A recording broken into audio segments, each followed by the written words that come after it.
आप सभी को मेरा नमस्कार। आज हम एसएसटी का नेक्स्ट चैप्टर स्टार्ट कर रहे हैं, क्लास 8 का, the education and British rule. पुराने समय में यहाँ प्रॉपर अरेंजमेंट जो है एजुकेशन की नहीं थी। अपने इंडिया में देखें, एजुकेटेड नहीं हुआ करते थे आज़ादी के समय लोग। जो एजुकेशन जो है दोनों के लिए अलग अलग थी, वुमेंस और मेंस के लिए। मॉडर्न एजुकेशन की हिस्ट्री की बात करें, ब्रिटिशर्स के इंडिया आने से पहले जो हमारे यहाँ एजुकेशन थी वो रिलीजियस यानी धर्म की शिक्षा हुआ करती थी। जो आश्रम, पाठशाला, मदरसा, टेम्पल्स या फिर मॉस्क्यूज़ में दी जाती थी। जो स्कूल्स थे मॉस्क्यूज़ में, उन्हें मक्तबा कहा जाता था, जहाँ पर बच्चे कुरान शरीफ पढ़ना सीखते थे। और टेम्पल्स और गुरुद्वारा में पाठशाला खोली जाती थी, जहाँ पर बच्चे धर्म ग्रंथों को पढ़ना सीख रहे थे।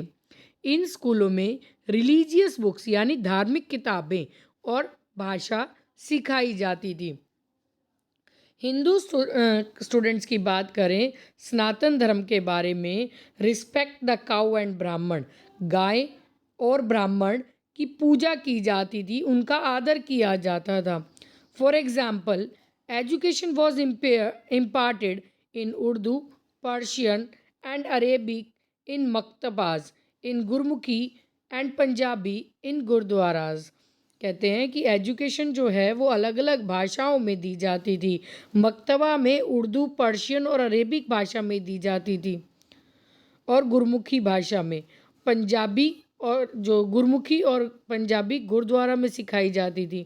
हिंदी और संस्कृत मंदिरों में सिखाई जाती थी। जो धर्म के लीडर हुआ करते थे उन्हें मौलवी या पंडित कहा जाता था, जो बच्चों को शिक्षा दिया करते थे। हायर स्टडीज़ के लिए हायर स्कूल से, जहाँ पर स्टूडेंट्स सभी धर्मों से बिलोंग करते थे, बट इनकी शिक्षा अलग अलग होती थी। हायर एजुकेशन हिंदी और संस्कृत स्कूल, कॉलेज ये बड़े बड़े शहरों में खोले गए, जैसे कि बनारस में। स्कूल जो है खोले गए एजुकेशन के लिए, हैंडीक्राफ्ट का काम सिखाना, व्यापार करने का काम सिखाना। इन स्कूलों को महाजन स्कूल कहते थे, जहाँ पर व्यापार करना सिखाया जाता था। मदरसा एक ऐसी जगह है जहाँ पर अरेबियन लैंग्वेज सिखाई जाती है। न्यू एजुकेशन सिस्टम, ब्रिटिशर्स जब आए हमारे देश में, उन्होंने शिक्षा का एक नया सिस्टम शुरू किया।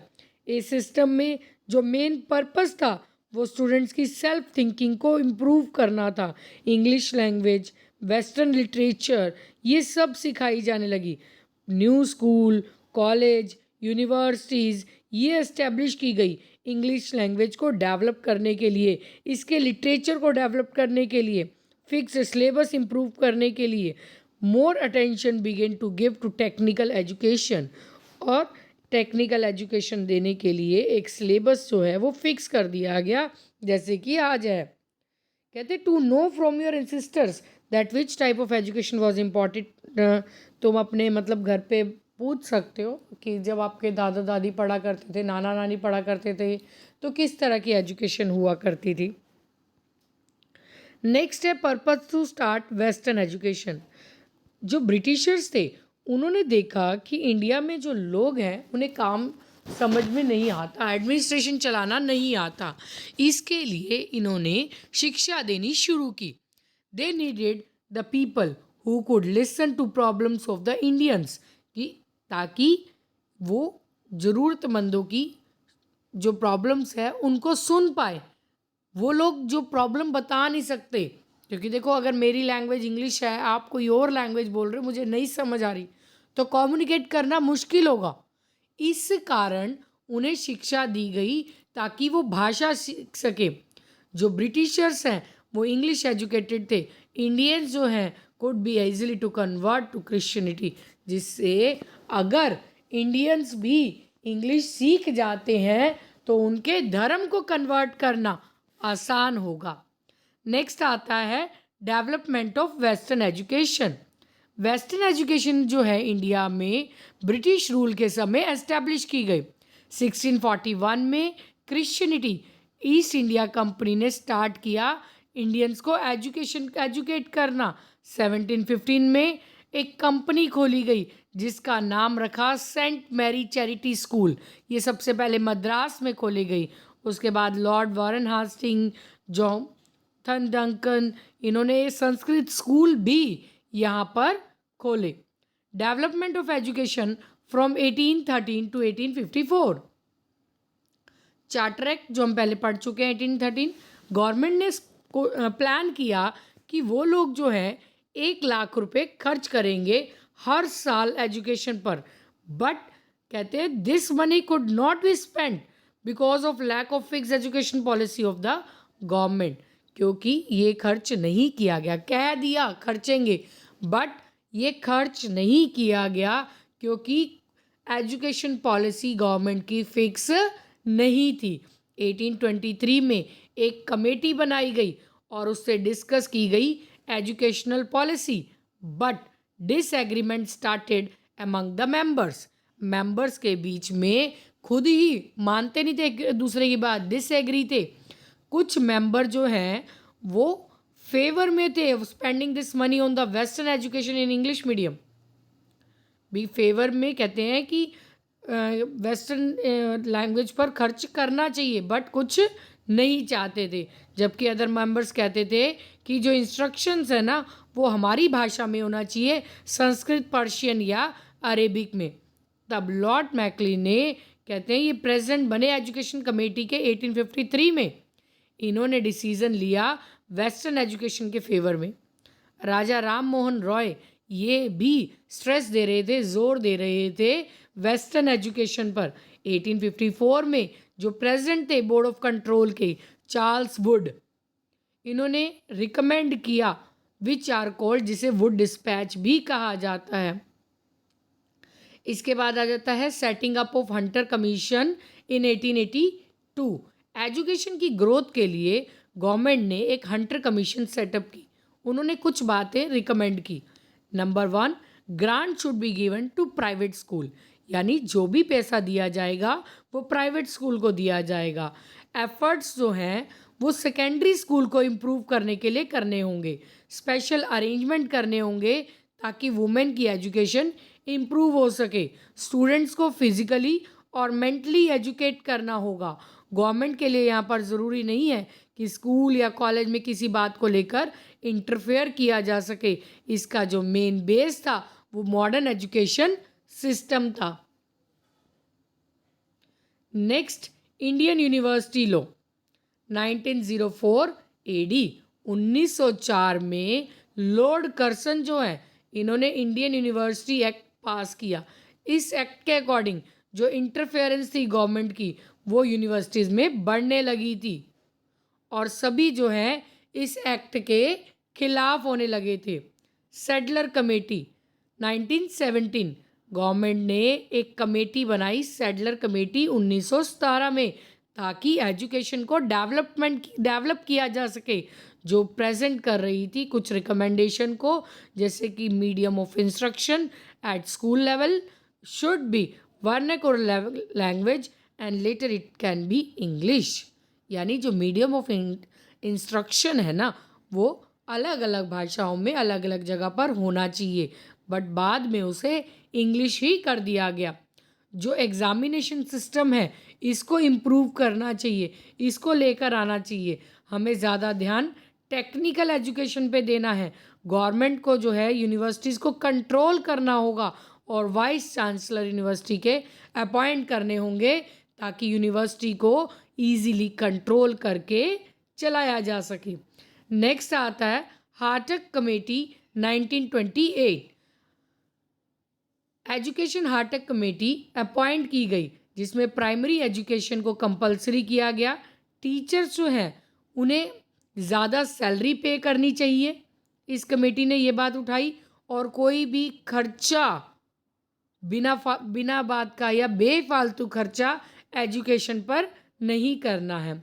उसके बाद बेसिक एजुकेशन 1937 में महात्मा गांधी ने सजेस्ट किया कि बेसिक एजुकेशन को इंट्रोड्यूस करो। इनके अकॉर्डिंग एजुकेशन जो है वो फ्री होनी चाहिए और कंपलसरी होनी चाहिए 14 साल तक के बच्चे के लिए। इन्हें एजुकेशन दी जानी चाहिए और सामान बनाना भी सिखाना चाहिए, यानी वोकेशनल एजुकेशन भी देनी चाहिए। उसके बाद आता है सर्जेंट स्कीम 1943। सर्जेंट कमेटी जो है ये रिकमेंड करती है गवर्नमेंट को एजुकेशन को डेवलप करने के लिए।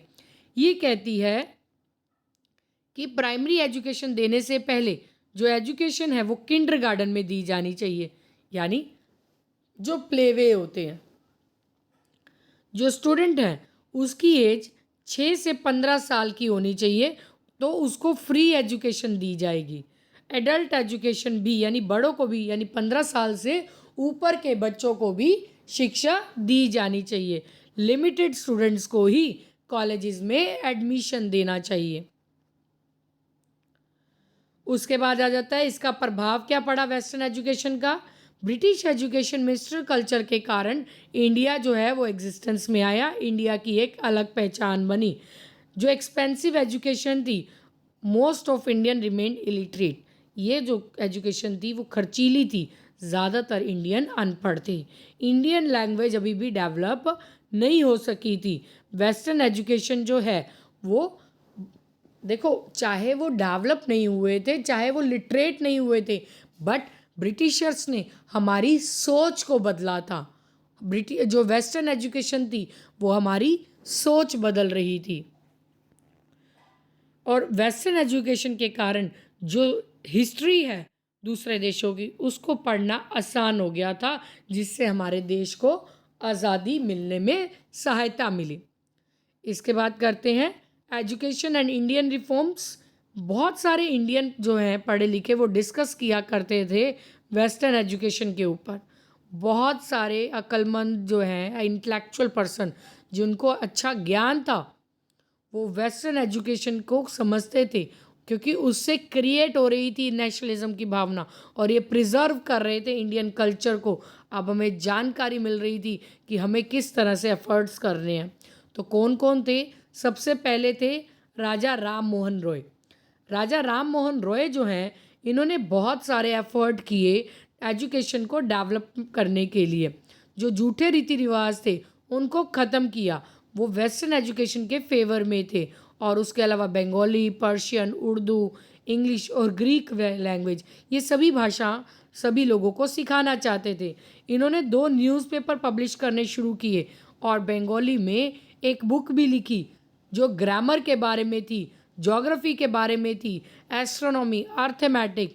इन्होंने बहुत सारे एजुकेशनल इंस्टीट्यूशन खोले ताकि एजुकेशन की प्रोग्रेस हो सके, और इनके अपने एक्सपेंसेस पर ही इंग्लिश स्कूल खोला और एक वेदांता कॉलेज ओपन किया।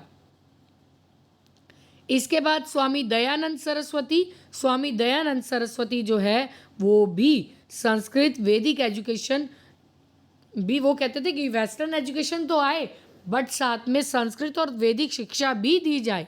इन्होंने भी बहुत सारे स्कूल, कॉलेज, गुरुकुल इंडिया में खोले, पर्टिकुलरली पंजाब और यूपी।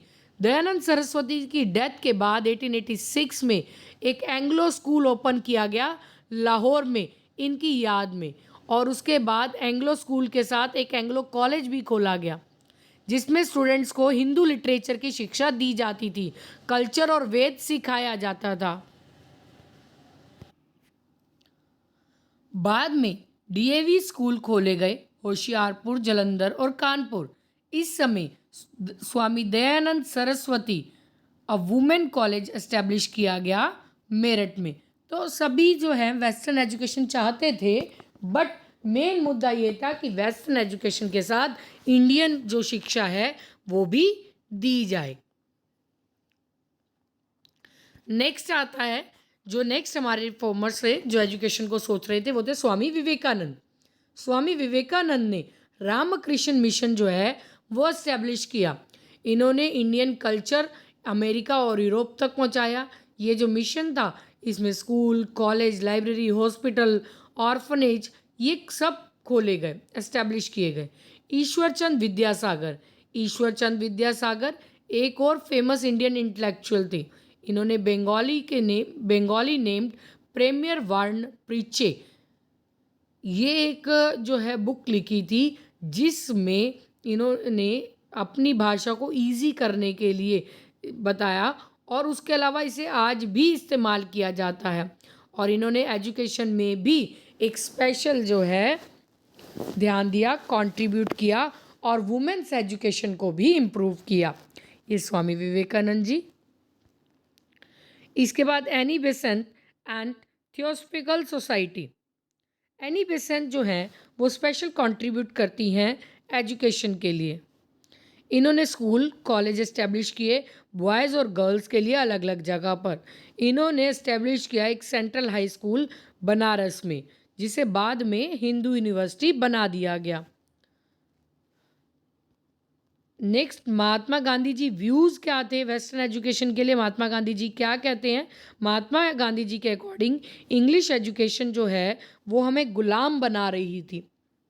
इनके अकॉर्डिंग इंडियंस जो हैं उन्हें वेस्टर्न सिविलाइजेशन आ रही थी, बट वो इंडियंस जो कल्चर था उसे भूल रहे थे। जो स्टूडेंट्स थे वो इन इंस्टीट्यूशन में पढ़ रहे थे और वेस्ट से जो भी चीज़ आई उसकी प्रशंसा कर रहे थे।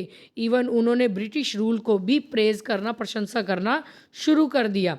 नेशनल मूवमेंट के समय जो स्टूडेंट्स थे उन्हें बताया कि आप ये इंस्टीट्यूशन छोड़ दीजिए, show the Britishers that they are no longer there slave. उन्हें प्रूव कर दो कि हम जो है अंग्रेज़ों के गुलाम नहीं हैं। Those Indian who spoke foreign language could not communicate properly with Indian public। जो बच्चे इंग्लिश बोल पाते थे वो इंडियन के साथ सही तरह से बात नहीं करते थे, ऐसे रहते थे जैसे कि वो कोई अजनबी है यहाँ पर। इसके अकॉर्डिंग महात्मा गांधी एजुकेशन कहते थे should be imparted in Indian language. जो एजुकेशन है वो इंडियन लैंग्वेज में भी दी जानी चाहिए। और वो इंडियंस जो इंग्लिश स्टडी कर रहे हैं we're neither expert in English nor in their own language. अगर ऐसा ही चलता रहा तो हम लोग ना तो इंग्लिश में एक्सपर्ट हो पाएंगे ना ही अपनी भाषा में, और ये हमें इनकम्पिटेंट बना देंगे, अयोग्य बना देंगे। एज अ रिज़ल्ट जो बेरोज़गारी है वो बढ़ती चली जाएगी। महात्मा गांधी के अकॉर्डिंग वेस्टर्न एजुकेशन, स्पोर्ट्स ये सिर्फ बुकिश नॉलेज प्रोवाइड करते हैं, ना कि प्रैक्टिकल नॉलेज। इनके अकॉर्डिंग जो बच्चे पढ़ रहे हैं एंड कॉन्शियस जागरूक हैं उन्हें एजुकेट करना चाहिए, उन्हें डेवलप करना चाहिए। Student should work themself and should develop skill, यानी खुद से अपनी स्किल्स को इम्प्रूव करो, नए नए आइडियाज़ लेकर आओ, how to work according different kinds of system. एक नए सिस्टम के अकॉर्डिंग काम करो जिससे तुम्हारा दिमाग जो है या तुम्हारी कैपेसिटी जो है वो इम्प्रूव हो सके। और इन्हीं कारणों से महात्मा गांधी जी ने बेसिक यानी जो काम होता है वो भी सिखाना शुरू कर दिया था। हैंडीक्राफ्ट या कुछ धागे की कताई करनी, रुई से धागा बनाना, तो ये काम भी सिखाने शुरू किए थे। उसके बाद दूसरे थे रविंद्रनाथ टैगोर, शांति निकेतन। आपने सुना होगा शांति निकेतन के बारे में। Do you know by whom and why it was establish? तुम जानते हो कि कौन थे और कैसे, किसने इस्टेब्लिश किए? रविंद्रनाथ टैगोर ने ये इंस्टीट्यूशन 1901 में शुरू किए। जब वो बच्चे थे, स्कूल जाते थे, उन्हें ऐसा लगता था कि वो स्कूल नहीं जा रहे, जेल जा रहे हैं। बहुत अनकंफर्टेबल फील करते थे। जब बाकी बच्चे ये सुनते थे, टीचर को बताते थे, his mind roamed somewhere else, यानी क्लास में बैठे क्लास में होते थे पर इनका दिमाग कहीं और होता था। जैसे जैसे बड़े हुए इन्होंने सोचा कि एक स्कूल खोला जाए जहाँ पर बच्चे खुश रह सकें और अपनी क्रिएटिविटी को दिखा सकें, जिसे सब इजीली समझ सकें, और ये सभी स्ट्रिक्ट रूल से, डिसिप्लिन से फ्री हो, आज़ाद हो।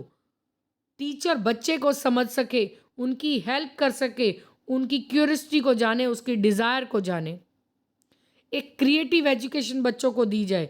तो उन्होंने रूरल एरिया में मतलब 100 किलोमीटर की रेंज में स्कूल खोलने शुरू किए। स्टार्टिंग की थी कलकत्ता से 100 किलोमीटर की दूरी पर पहला स्कूल खोला था। उन्हें ये जगह शांतिमय लगी थी जहाँ पर बच्चे अपने आप को डेवलप कर पाएंगे नेचर के साथ। और महात्मा गांधी और रविंद्रनाथ टैगोर के सेम सजेशन थे, बट गांधी जी अगेंस्ट थे वेस्टर्न कल्चर के। टैगोर चाहते थे कि यह मिक्सचर हो वेस्टर्न कल्चर का भी और इंडियन ट्रेडिशन का भी। यहाँ पर आर्ट सिखाई जाए, म्यूज़िक सिखाया जाए, डांस सिखाया जाए और एज वेल एज साइंस भी सिखाई जाए, जो शांति निकेतन को एक अलग नज़रिया देता है। ये जगह है शांति निकेतन की जहाँ शुरुआत की गई थी। नेक्स्ट एक केस स्टडी आपके सामने, बड़ौदा, जो एक इम्पॉर्टेंट सिटी है गुजरात में। ये सिटी जो है वो सयाजी राव यूनिवर्सिटी के लिए काफ़ी फेमस है, और ये यूनिवर्सिटी इस्टेब्लिश की गई थी 1948 में। बट इसका एक्चुअल क्रेडिट इस्टेब्लिश करने का वो सयाजी राव 3 को जाता है। बड़ौदा यूनिवर्सिटी का नेम जो है वो इन्हीं के नाम पर पड़ा था बाद में। महाराजा सयाजी राव एक फेमस इंटेलेक्चुअल थे, ज्ञानी थे। ही मेड रिफॉर्म्स, इन्होंने शिक्षा के क्षेत्र में बहुत काम किए। इन्होंने इस्टेब्लिश किए network of school, library, hospital through the length and breadth of his state. He propagated स्वदेशी एंड एडवोकेट नेशनल मूवमेंट। स्वदेशी को छोड़ के नेशनल मूवमेंट को अपनाया। 1881 1881 में महाराजी सयाजी 3 इन्होंने जो है नी रखी थी बड़ौदा कॉलेज की, जो एक बहुत अच्छी यूनिवर्सिटी थी, फुल फ्लेज यूनिवर्सिटी थी। बड़ौदा के पास 20 पब्लिक स्कूल थे और 100 प्राइवेट स्कूल थे। ये सभी जुड़े हुए थे महाराजा सयाजी राव यूनिवर्सिटी से। ये सिर्फ एक अकेली यूनिवर्सिटी थी गुजरात में जो एजुकेशन दे रही थी इंग्लिश मीडियम में। इस यूनिवर्सिटी में 3000 बच्चे जो हैं दूसरे देश से आए थे पढ़ने के लिए। उसके बाद sir Syed Khan and Aligarh university. Sir Syed Khan जो हैं वो पहले मुस्लिम रिफॉर्मर थे। इन्होंने अलीगढ़ मूवमेंट जो है वो स्टार्ट किया था 19th सेंचुरी में मुस्लिम सोसाइटी और धर्म के लिए। इन्होंने मुस्लिम धर्म को एक अलग बताया, फॉल्स ट्रेडिशन को ख़त्म किया। दैट इज़ वाई इन्होंने स्ट्रेस दिया वेस्टर्न एजुकेशन पर। 1875 में इन्होंने मुस्लिम एंग्लो ओरिएंटेड कॉलेज जो है अलीगढ़ में स्टार्ट किया। बाद में ये कॉलेज जो है वो न्यूक्लियस ऑफ अलीगढ़ मूवमेंट बना। 1920 में जो कॉलेज था वो ट्रांसफॉर्म हो रहा था अलीगढ़ मुस्लिम यूनिवर्सिटी में। जो पहला प्रिंसिपल था इस कॉलेज का वो था मिस्टर बेक, और इन्होंने बहुत ज़्यादा मेहनत से सर सैयद अहमद खान के साथ मिलकर इसे आगे बढ़ाया। सर सैयद अहमद खान जो हैं वो पब्लिक सर्विस कमीशन इन 1875 के मेंबर, 1878 में इसके मेंबर थे। 1882 में इन्हें अपॉइंट किया गया था एज अ वाइजरी लेजिस्लेटिव, और 1888 में इन्हें टाइटल मिला था सर का, और 1898 में इनकी डेथ हो गई थी। इम्पॉर्टेंट है क्या हुआ, 1878 में मेंबर बने थे पब्लिक सर्विस कमीशन के।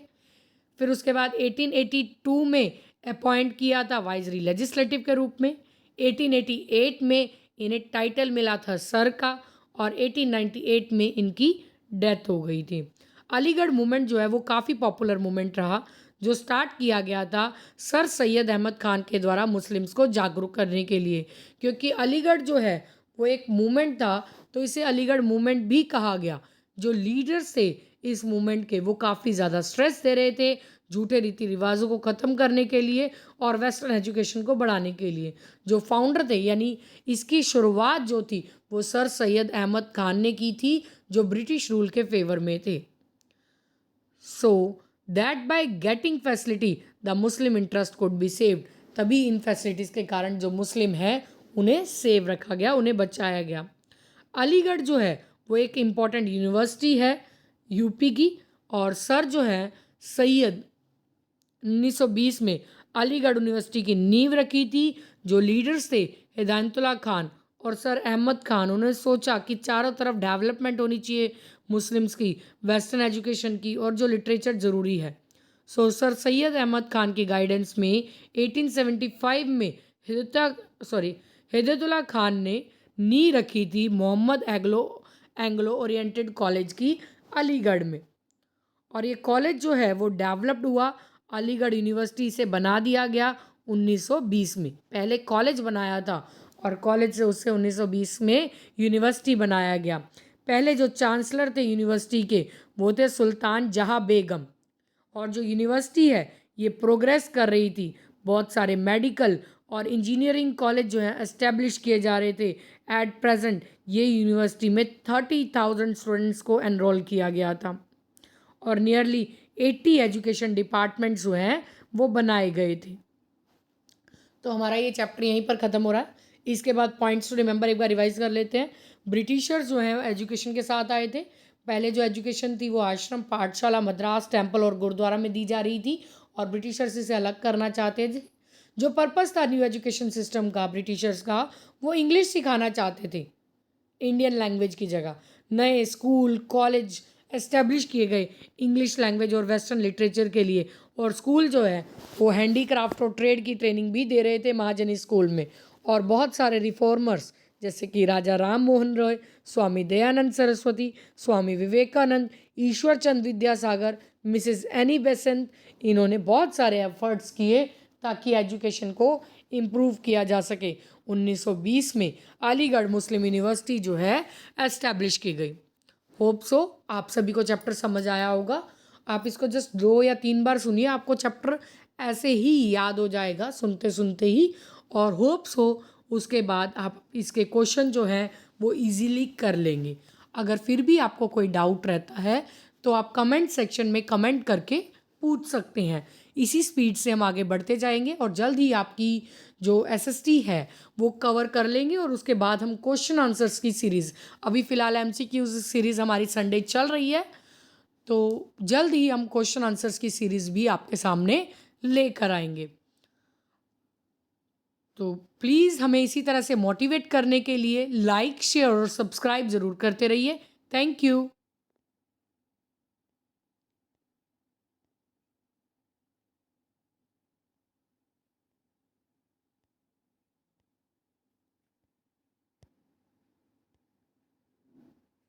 Bye bye.